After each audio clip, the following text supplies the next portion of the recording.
ಆತ್ಮೀಯ ವಿದ್ಯಾರ್ಥಿಗಳೇ, ನಾನು ನಿಮ್ಮ ಸುಧಾಕರ್ ಕಟ್ಟೆಮನೆ, ಕಲ್ಪವೃಕ್ಷ ಅಕಾಡೆಮಿ ಅಂಕೋಲಾ. ಆತ್ಮೀಯರೇ, ಮೊದಲನೇ ಬಾರಿಗೆ ನನ್ನ ಈ ವಿಡಿಯೋವನ್ನು ನೀವು ನೋಡ್ತಾ ಇದ್ದರೆ ಕೆಳಗೆ ಕಾಣುವಂತಹ ಸಬ್ಸ್ಕ್ರೈಬ್ ಬಟನನ್ನು ಒತ್ತಿ, ನಂತರ ಪಕ್ಕದಲ್ಲಿರುವಂತಹ ಬೆಲ್ ಬಟನನ್ನು ಒತ್ತುವುದರ ಮೂಲಕವಾಗಿ ನನ್ನ ಎಲ್ಲ ವಿಡಿಯೋಗಳನ್ನು ನೀವು ಉಚಿತವಾಗಿ ನೋಡ್ಬೋದು. ಆತ್ಮೀಯ ವಿದ್ಯಾರ್ಥಿಗಳೇ, ಇವತ್ತಿನ ತರಗತಿಯಲ್ಲಿ ನಾವು ಭಾರತದ ಸಂವಿಧಾನಕ್ಕೆ ಸಂಬಂಧಪಟ್ಟಂತಹ ಒಂದು ಪ್ರಮುಖವಾಗಿರುವಂತಹ ಭಾಗವಾಗಿರುವಂತಹ ಸಂವಿಧಾನದ 18ನೇ ಭಾಗವಾಗಿರುವಂತಹ ತುರ್ತು ಪರಿಸ್ಥಿತಿಯನ್ನು ತಿಳಿದುಕೊಳ್ಳೋಣ. ಈ ಸಂವಿಧಾನದ 18ನೇ ಭಾಗದಲ್ಲಿ ತುರ್ತು ಪರಿಸ್ಥಿತಿಗೆ ಸಂಬಂಧಪಟ್ಟ ಹಾಗೆ ಸಂವಿಧಾನದಲ್ಲಿ 352ನೇ ವಿಧಿಯಿಂದ 360ನೇ ವಿಧಿಯ ತನಕವಾಗಿ ಸಂವಿಧಾನದ ತುರ್ತು ಪರಿಸ್ಥಿತಿಯನ್ನು ನಾವು ತಿಳಿದುಕೊಳ್ಬೋದು. ಹಾಗಾದರೆ ತುರ್ತು ಪರಿಸ್ಥಿತಿ ಅಂದರೆ ಏನು? ತುರ್ತು ಪರಿಸ್ಥಿತಿ ಅಂತಂದರೆ ರಾಷ್ಟ್ರದಲ್ಲಿ ಅನಪೇಕ್ಷಿತ ಘಟನೆಗಳು, ಅಪಾಯಕಾರಿ ಘಟನೆಗಳನ್ನು ನಿಯಂತ್ರಿಸಲಿಕ್ಕೆ ಬಳಸುವಂತಹ ಒಂದು ಸಾಧನವಾಗಿದೆ. ಅಂದರೆ ದೇಶದ ಸಾರ್ವಭೌಮತೆ, ಏಕತೆ, ಸಂವಿಧಾನ ಬಿಕ್ಕಟ್ಟು ಉಂಟಾದಂತಹ ಸಂದರ್ಭದಲ್ಲಿ ಭಾರತದ ಒಂದು ಸಂವಿಧಾನವನ್ನು ರಕ್ಷಿಸಿಕೊಳ್ಳುವ ಸಲುವಾಗಿ ಈ ತುರ್ತು ಪರಿಸ್ಥಿತಿಯನ್ನು ಹೊರಡಿಸಲಾಗ್ತದೆ. ಭಾರತದಲ್ಲಿ ಒಟ್ಟು 3 ವಿಧವಾದಂತಹ ತುರ್ತು ಪರಿಸ್ಥಿತಿಯನ್ನು ಭಾರತದಲ್ಲಿ ಹೇರಲಾಗಿದೆ. ಅವು ಯಾವುವು ಅಂತಂದರೆ, ಮೊದಲನೇದಾಗಿ ರಾಷ್ಟ್ರೀಯ ತುರ್ತು ಪರಿಸ್ಥಿತಿ. ಮೊದಲನೇದಾಗಿ ರಾಷ್ಟ್ರೀಯ ತುರ್ತು ಪರಿಸ್ಥಿತಿ. ರಾಷ್ಟ್ರೀಯ ತುರ್ತು ಪರಿಸ್ಥಿತಿಯನ್ನು ಸಂವಿಧಾನದ 352ನೇ ವಿಧಿಯ ಪ್ರಕಾರವಾಗಿ ಹೇರಲಾಗ್ತದೆ. ಅದರ ಜೊತೆಯಲ್ಲಿ ರಾಜ್ಯ ತುರ್ತು ಪರಿಸ್ಥಿತಿ. ರಾಜ್ಯ ತುರ್ತು ಪರಿಸ್ಥಿತಿ. ರಾಜ್ಯ ತುರ್ತು ಪರಿಸ್ಥಿತಿಯನ್ನು 356ನೇ ವಿಧಿಯ ಪ್ರಕಾರವಾಗಿ ಹೇರಲಾಗ್ತದೆ. ನಂತರ ಮೂರನೇದಾಗಿ ಹಣಕಾಸಿನ ತುರ್ತು ಪರಿಸ್ಥಿತಿ. ಹಣಕಾಸಿನ ತುರ್ತು ಪರಿಸ್ಥಿತಿ ಅಥವಾ ಆರ್ಥಿಕ ತುರ್ತು ಪರಿಸ್ಥಿತಿ ಅಂತ ಹೇಳಿ ಕೂಡ ಇದನ್ನು ಕರೀತಾರೆ. ಈ ಆರ್ಥಿಕ ತುರ್ತು ಪರಿಸ್ಥಿತಿ ವಿಧಿ 360ನೇ ವಿಧಿಯಲ್ಲಿ ನಾವು ಈ ತುರ್ತು ಪರಿಸ್ಥಿತಿಯ ಬಗ್ಗೆ ತಿಳಿದುಕೊಳ್ತೀವಿ. ದೇಶದಲ್ಲಿ ಒಟ್ಟಾರೆ 3 ರೀತಿಯ ತುರ್ತು ಪರಿಸ್ಥಿತಿಗಳನ್ನು ಹೇರಲಾಗಿದೆ. ಅವುಗಳಲ್ಲಿ ರಾಷ್ಟ್ರೀಯ ತುರ್ತು ಪರಿಸ್ಥಿತಿ, ರಾಜ್ಯ ತುರ್ತು ಪರಿಸ್ಥಿತಿ ಮತ್ತು ಹಣಕಾಸಿನ ತುರ್ತು ಪರಿಸ್ಥಿತಿ ಅಂತ ಹೇಳ್ತೀವಿ.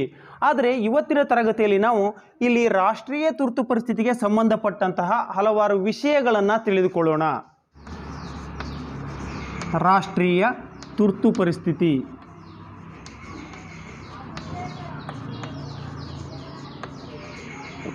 ರಾಷ್ಟ್ರೀಯ ತುರ್ತು ಪರಿಸ್ಥಿತಿ ರಾಷ್ಟ್ರದಲ್ಲಿ ಅನಪೇಕ್ಷಿತ ಘಟನೆಗಳು, ಅಪಾಯಕಾರಿ ಘಟನೆಗಳು ಉಂಟಾದಂತಹ ಸಂದರ್ಭದಲ್ಲಿ ರಾಷ್ಟ್ರಪತಿಯವರು ಕೇಂದ್ರ ಕ್ಯಾಬಿನೆಟ್ನ ಅನುಮತಿ ಮೇರೆಗೆ, ನೋಡಿ ಇಲ್ಲಿ ರಾಷ್ಟ್ರಪತಿಯವರು ಕೇಂದ್ರ ಕ್ಯಾಬಿನೆಟ್ನ ಅನುಮತಿ ಮೇರೆಗೆ, ಕೇಂದ್ರ ಕ್ಯಾಬಿನೆಟ್ನ ಅನುಮತಿ ಮೇರೆಗೆ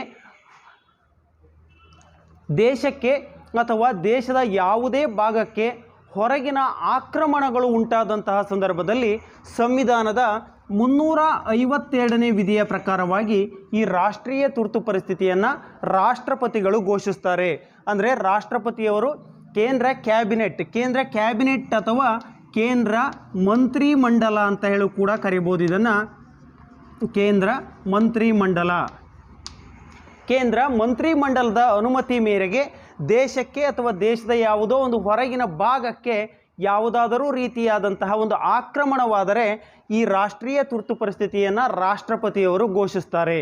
ಈ ರಾಷ್ಟ್ರೀಯ ತುರ್ತು ಪರಿಸ್ಥಿತಿಯನ್ನು ಘೋಷಿಸಿದಂತಹ ಸಂದರ್ಭದಲ್ಲಿ 1 ತಿಂಗಳೊಳಗಾಗಿ, ನೋಡಿ ರಾಷ್ಟ್ರೀಯ ತುರ್ತು ಪರಿಸ್ಥಿತಿಯನ್ನು ಘೋಷಿಸಿದ ಒಳಗಾಗಿ 1 ತಿಂಗಳೊಳಗಾಗಿ ಸಂಸತ್ತಿನ 2 ಸದನಗಳು, ಅಂದರೆ ಸಂಸತ್ತಿನ 2 ಸದನಗಳು ಅಂದರೆ ರಾಜ್ಯಸಭೆ ಮತ್ತು ಲೋಕಸಭೆ 2 ಸದನಗಳ ಒಂದು ಅನುಮತಿಯನ್ನು ಪಡೆದುಕೊಳ್ಳಬೇಕು.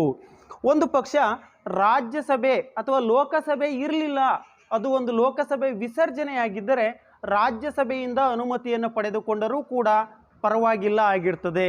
ಅಂದರೆ ಒಟ್ಟಾರೆಯಾಗಿ ಸಂಸತ್ತಿನ 2 ಸದನಗಳಿಂದ ಅಂದರೆ 1 ತಿಂಗಳೊಳಗಾಗಿ ಅನುಮತಿಯನ್ನು ಪಡೆದುಕೊಳ್ಳಬೇಕು.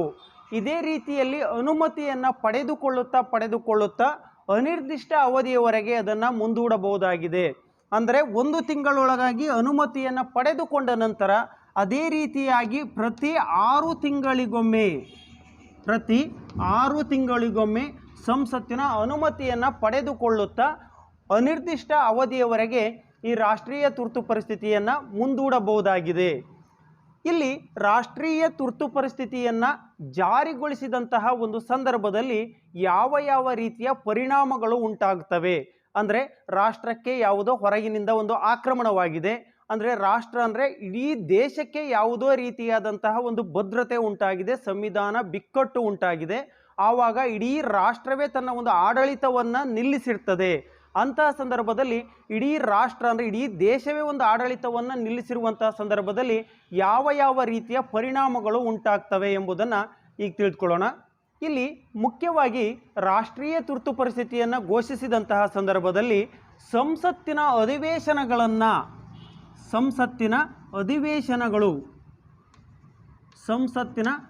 ಅಧಿವೇಶನಗಳನ್ನು ಕರೆಯುವಂತಹ ಹಕ್ಕನ್ನು ರದ್ದುಗೊಳಿಸಲಾಗ್ತದೆ.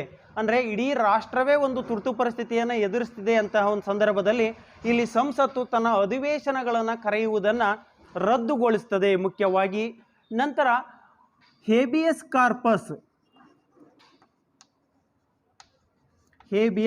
ಕಾರ್ಪಸ್ ಎಂಬ ಒಂದು 5 ವಿಧವಾದಂತಹ ರಿಟ್ಗಳ ಬಗ್ಗೆ ನಾನು ತಿಳಿಸಿದ್ದೀನಿ ಹಿಂದಿನ ತರಗತಿಯಲ್ಲಿ.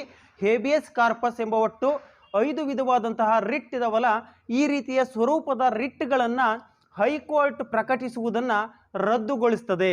ಅಂದರೆ ಈ ರಾಷ್ಟ್ರೀಯ ತುರ್ತು ಪರಿಸ್ಥಿತಿ ಘೋಷಿಸಿದಂತಹ ಸಂದರ್ಭದಲ್ಲಿ ಹೇಬಿಯಸ್ ಕಾರ್ಪಸ್ ಸ್ವರೂಪದ ರಿಟ್ ಅರ್ಜಿಗಳನ್ನು ಸ್ವೀಕರಿಸುವುದನ್ನು ತಡೆ ಹಿಡಿಯಲಾಗ್ತದೆ. ನಂತರ ಯಾವ ರೀತಿ ಪರಿಣಾಮಗಳು ಉಂಟಾಗ್ತದೆ ಅಂದರೆ, ರಾಷ್ಟ್ರೀಯ ತುರ್ತು ಪರಿಸ್ಥಿತಿಯನ್ನು ಘೋಷಿಸುವುದರಿಂದ ಅಂದರೆ ಇಡೀ ದೇಶವೇ ಒಂದು ಪರಿಸ್ಥಿತಿಯಲ್ಲಿ ಇದೆ, ತುರ್ತು ಪರಿಸ್ಥಿತಿಯಲ್ಲಿ ಇದೆ ಅಂದರೆ ಆ ಸಂದರ್ಭದಲ್ಲಿ ಏನಾಗ್ತದೆ ಅಂದರೆ, ರಾಷ್ಟ್ರೀಯ ತುರ್ತು ಪರಿಸ್ಥಿತಿ ಘೋಷಿಸಿದಂಥ ಸಂದರ್ಭದಲ್ಲಿ ಕೇಂದ್ರದಿಂದ ರಾಜ್ಯಕ್ಕೆ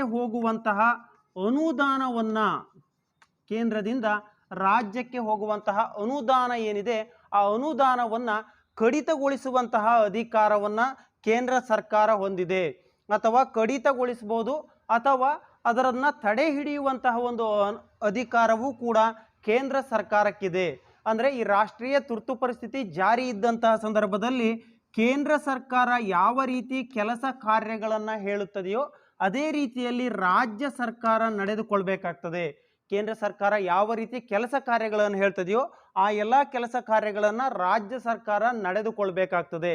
ಇದರ ಜೊತೆಯಲ್ಲಿ ಮುಖ್ಯವಾಗಿರುವಂತಹ ವಿಷಯ ಏನಂದರೆ, ಲೋಕಸಭೆ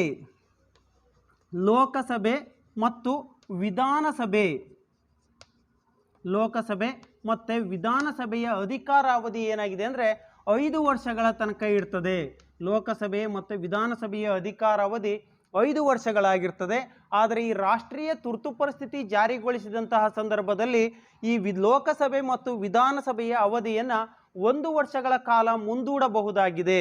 ಅಂದರೆ 5 ವರ್ಷಗಳ ಅಧಿಕಾರಾವಧಿ ಇರುವಂತಹ ಅಧಿಕಾರಾವಧಿಯನ್ನು 1 ವರ್ಷಗಳ ಕಾಲ ಮುಂದೂಡಬಹುದಾಗಿದೆ. ಅಂದರೆ 6 ವರ್ಷಗಳ ತನಕ ಮುಂದೂಡುವಂತಹ ಅಧಿಕಾರವನ್ನು ಹೊಂದಿರ್ತದೆ. ಯಾಕಪ್ಪ ಅಂತಂದರೆ, ಲೋಕಸಭೆ ಅಂದರೆ ಈ ಲೋಕಸಭೆ ವಿಸರ್ಜನೆ ಆಯಿತು ಅಂದರೆ ಲೋಕಸಭೆ ವಿಸರ್ಜನೆಯನ್ನು ಗೊಳಿಸಲಿಕ್ಕೆ ಬರಲ್ಲ ಅಲ್ಲಿ. ಯಾಕೆಂದರೆ ಇಲ್ಲಿ ಪ್ರಧಾನಮಂತ್ರಿ ನೇತೃತ್ವದ ಒಂದು ಮಂತ್ರಿಮಂಡಲ ಲೋಕಸಭೆಯಲ್ಲಿ ಇದೆ. ಈ ವಿಧಾನಸಭೆಯಲ್ಲಿ ಮುಖ್ಯಮಂತ್ರಿ ನೇತೃತ್ವದ ಒಂದು ಮಂತ್ರಿಮಂಡಲವಿರ್ತದೆ.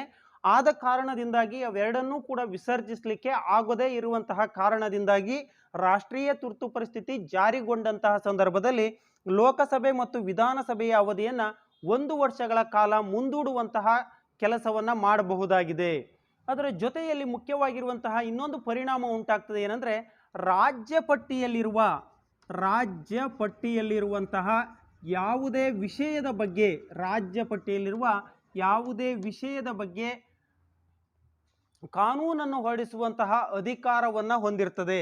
ರಾಜ್ಯ ಪಟ್ಟಿಯಲ್ಲಿರುವ ಯಾವುದೇ ವಿಷಯದ ಬಗ್ಗೆ ಕಾನೂನನ್ನು ಹೊರಡಿಸುವಂತಹ ಅಧಿಕಾರವನ್ನು ಸಂಸತ್ತು ಹೊಂದಿರ್ತದೆ. ಅದರ ಜೊತೆಯಲ್ಲಿ ರಾಜ್ಯ ಪಟ್ಟಿಯಲ್ಲಿರುವಂತಹ ಯಾವುದೇ ವಿಷಯದ ಬಗ್ಗೆ ಸುಗ್ರೀವಾಜ್ಞೆಯನ್ನು ಹೊರಡಿಸುವಂತಹ ಅಧಿಕಾರವನ್ನು ಕೂಡ ಹೊಂದಿರ್ತಾರೆ, ರಾಷ್ಟ್ರಪತಿಯವರು ಹೊಂದಿರ್ತಾರೆ. ಅಂದರೆ ರಾಜ್ಯ ಪಟ್ಟಿಯಲ್ಲಿರುವ ಯಾವುದೇ ವಿಷಯದ ಬಗ್ಗೆ ಕಾನೂನನ್ನು ಹೊರಡಿಸುವಂತಹ ಒಂದು ಅಧಿಕಾರವನ್ನು ಹೊಂದಿರ್ತದೆ.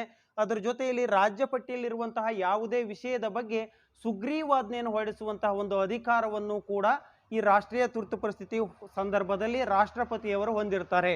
ಅಂದರೆ ರಾಜ್ಯ ಪಟ್ಟಿ, ಕೇಂದ್ರ ಪಟ್ಟಿ, ರಾಜ್ಯ ಪಟ್ಟಿ ಮತ್ತು ಸಮವರ್ತಿ ಪಟ್ಟಿ ಅಂತ ಹೇಳಿದ್ದೆ. ಕೇಂದ್ರ ಪಟ್ಟಿಯಲ್ಲಿರುವಂತಹ ವಿಷಯಗಳ ಸಂಖ್ಯೆ ಹೇಳಿದ್ದೆ. 97ರಿಂದ 100 ವಿಷಯಗಳು ಕೇಂದ್ರ ಪಟ್ಟಿಯಲ್ಲಿದ್ದವು. ರಾಜ್ಯ ಪಟ್ಟಿಯಲ್ಲಿ 66ರಿಂದ 61 ವಿಷಯಗಳು, ಪ್ರಸ್ತುತ ಇರುವಂತಹ ವಿಷಯಗಳು 61 ವಿಷಯಗಳಿದ್ದಾವೆ. ಅದೇ ರೀತಿಯಲ್ಲಿ ಸಮವರ್ತಿ ಪಟ್ಟಿಯ ಬಗ್ಗೆನೂ ಕೂಡ ಹೇಳಿದೆ. ಸಮವರ್ತಿ ಪಟ್ಟಿಯಲ್ಲಿ 47ರಿಂದ 52 ವಿಷಯಗಳಿದ್ದಾವೆ. ಆದರೆ ಇಲ್ಲಿ ರಾಜ್ಯ ಪಟ್ಟಿಯಲ್ಲಿರುವಂತಹ ಯಾವುದೇ ವಿಷಯದ ಬಗ್ಗೆ ಕಾನೂನನ್ನು ಹೊರಡಿಸುವಂತಹ ಅಧಿಕಾರವನ್ನು ಹೊಂದಿರ್ತದೆ. ಅದರ ಜೊತೆಯಲ್ಲಿ ರಾಜ್ಯ ಪಟ್ಟಿಯಲ್ಲಿರುವಂತಹ ಯಾವುದೇ ವಿಷಯ, ಈ 61 ವಿಷಯಗಳ ಬಗ್ಗೆ ರಾಷ್ಟ್ರಪತಿಯವರು ಸುಗ್ರೀವಾಜ್ಞೆಯನ್ನು ಹೊರಡಿಸುವಂತಹ ಒಂದು ಅಧಿಕಾರವನ್ನು ಕೂಡ ಹೊಂದಿರ್ತಾರೆ. ಅದರ ಜೊತೆಯಲ್ಲಿ ಸಂವಿಧಾನದ 358ನೇ ವಿಧಿಯ ಪ್ರಕಾರವಾಗಿ, ಸಂವಿಧಾನದ 358ನೇ ವಿಧಿಯ ಪ್ರಕಾರವಾಗಿ ಮೂಲಭೂತ ಹಕ್ಕುಗಳಾದ, ಅಂದರೆ 19ನೇ ವಿಧಿಯಲ್ಲಿರುವಂತಹ ಮೂಲಭೂತ ಹಕ್ಕು, 6 ಸ್ವಾತಂತ್ರ್ಯದ ಹಕ್ಕು, 6 ಸ್ವಾತಂತ್ರ್ಯದ ಹಕ್ಕು, 358ನೇ ವಿಧಿಯ ಪ್ರಕಾರ 19ನೇ ವಿಧಿಯಲ್ಲಿರುವಂತಹ 6 ಸ್ವಾತಂತ್ರ್ಯದ ಹಕ್ಕುಗಳನ್ನು ರದ್ದುಗೊಳಿಸುವಂತಹ ಅಧಿಕಾರವನ್ನು ಹೊಂದಿರ್ತದೆ. ಈ ರಾಷ್ಟ್ರೀಯ ತುರ್ತು ಪರಿಸ್ಥಿತಿ ಜಾರಿಗೊಳಿಸಿದಂತಹ ಸಂದರ್ಭದಲ್ಲಿ ಸಂವಿಧಾನದ 19ನೇ ವಿಧಿಯಲ್ಲಿರುವಂತಹ 6 ಸ್ವಾತಂತ್ರ್ಯದ ಹಕ್ಕುಗಳನ್ನು ರದ್ದುಗೊಳಿಸುವಂತಹ ಅಧಿಕಾರವನ್ನು 358ನೇ ವಿಧಿಯ ಪ್ರಕಾರವಾಗಿ ಹೊಂದಿರ್ತದೆ. ಅದರ ಜೊತೆಯಲ್ಲಿ 359ನೇ ವಿಧಿಯ ಪ್ರಕಾರವಾಗಿ 20 ಮತ್ತು 21ನೇ ವಿಧಿ, 20 ಮತ್ತು 21ನೇ ವಿಧಿಯನ್ನು ಜೀವಿಸುವ ಹಕ್ಕು ಅಂತ ಹೇಳಿ ಕೂಡ ಹೇಳ್ತಾರೆ. ಜೀವಿಸುವ ಹಕ್ಕು 20 ಮತ್ತು 21ನೇ ವಿಧಿಯಲ್ಲಿರುವಂತಹ ಸ್ವಾತಂತ್ರ್ಯದ ಹಕ್ಕುಗಳನ್ನು ಹೊರತುಪಡಿಸಿ ಉಳಿದ ಎಲ್ಲ ಹಕ್ಕುಗಳನ್ನು ರದ್ದುಗೊಳಿಸುವಂತಹ ಸ್ವಾತಂತ್ರ್ಯವನ್ನು ಕೂಡ ಇದು ಹೊಂದಿರ್ತದೆ. ಅಂದರೆ 358ನೇ ವಿಧಿಯ ಪ್ರಕಾರವಾಗಿ 19ನೇ ವಿಧಿಯಲ್ಲಿರುವಂತಹ 6 ಸ್ವಾತಂತ್ರ್ಯದ ಹಕ್ಕುಗಳನ್ನು ರದ್ದುಗೊಳಿಸುವುದರ ಬಗ್ಗೆ ತಿಳಿಸಿದರೆ, 359ನೇ ವಿಧಿಯು 20 ಮತ್ತು 21ನೇ ವಿಧಿಯನ್ನು ಹೊರತುಪಡಿಸಿ ಉಳಿದ ಎಲ್ಲ ಮೂಲಭೂತ ಹಕ್ಕುಗಳನ್ನು ರದ್ದುಗೊಳಿಸುವ ಕುರಿತು ತಿಳಿಸ್ತದೆ. ಅಂದರೆ ಇಷ್ಟೆಲ್ಲ ಪರಿಣಾಮಗಳು ಈ ರಾಷ್ಟ್ರೀಯ ತುರ್ತು ಪರಿಸ್ಥಿತಿಯ ಸಂದರ್ಭದಲ್ಲಿ ಉಂಟಾಗ್ತವೆ. ಹಾಗಾದರೆ ಭಾರತದಲ್ಲಿ ಒಟ್ಟು ಇದುವರೆಗೂ 3 ಬಾರಿ ಈ ರಾಷ್ಟ್ರೀಯ ತುರ್ತು ಪರಿಸ್ಥಿತಿಯನ್ನು ಹೇರಲಾಗಿದೆ. ಅಂದರೆ ಎಷ್ಟು ಬಾರಿ ರಾಷ್ಟ್ರೀಯ ತುರ್ತು ಪರಿಸ್ಥಿತಿಯನ್ನು ಹೇರಲಾಗಿದೆ ಅಂದರೆ, ಸಂವಿಧಾನದ 352ನೇ ವಿಧಿಯ ಪ್ರಕಾರವಾಗಿ ಒಟ್ಟು 3 ಬಾರಿ ರಾಷ್ಟ್ರೀಯ ತುರ್ತು ಪರಿಸ್ಥಿತಿಯನ್ನು ಹೇರಲಾಗಿದೆ. ಯಾವ್ಯಾವಾಗಂತಂದರೆ, ಮೊದಲನೇ ಬಾರಿಗೆ 1962ರಲ್ಲಿ ಚೀನಾ ದೇಶವು